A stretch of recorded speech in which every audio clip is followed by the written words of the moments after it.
السلام علیکم۔ اللہ کا عرش اٹھانے اور اس کے ارد گرد فرشتے ایمان والوں کے لیے 4 دعائیں کرتے ہیں۔ قرآن مجید سورہ مومن آیت 7 تا 9۔ الذین یحملون العرش ومن حولہ یسبحون بحمد ربہم ویؤمنون بہ، اور جو اللہ کا عرش اٹھانے والے اور اس کے ارد گرد فرشتے اپنے رب کی تسبیح حمد کے ساتھ کرتے رہتے ہیں اور اس پر ایمان رکھتے ہیں۔ اور آگے ان کی 4 دعائیں ایمان والوں کے لیے۔ وَيَسْتَغْفِرُونَ لِلَّذِينَ آمَنُوا رَبَّنَا وَسِعْتَ كُلَّ شَيْءٍ رَحْمَةً وَعِلْمًا فَاغْفِرْ لِلَّذِينَ تَابُوا وَاتَّبَعُوا سَبِيلَكَ۔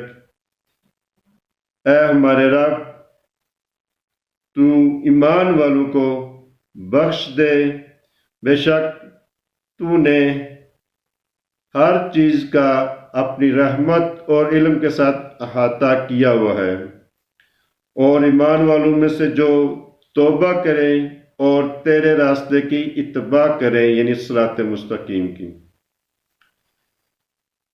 آگے دوسری دعا، واقعہم عذاب الجحیم، اور انہیں دوزخ کے عذاب سے بچا۔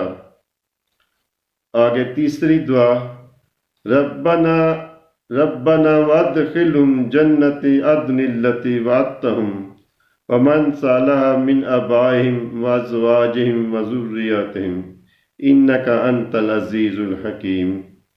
اے ہمارے رب، تو ایمان والوں کو جنت عدن میں داخل کر جس کا تو نے ان سے وعدہ کیا گیا ہے، اور ان میں سے جو نیک ہوئے ان کے آباء و اجداد، ان کی بیویوں اور ان کی اولاد میں سے، یعنی پوری فیملی کے لیے دعا کرتے ہیں۔ بے شک تو ہی حکمت اور غالب ہے۔ آگے چوتھی دعا، واقعہم السیئات، اے رب انہیں برائیوں سے بچا، ومن تق السیئات یومئذ فقد رحمت، بے شک اس دن تو نے انہیں برائیوں سے بچا لیا، بس وہی تیری رحمت ہے۔ وذالک هو الفوز العظیم، بے شک یہی بہت بڑی، سب سے بڑی کامیابی ہے۔ واللہ عالم۔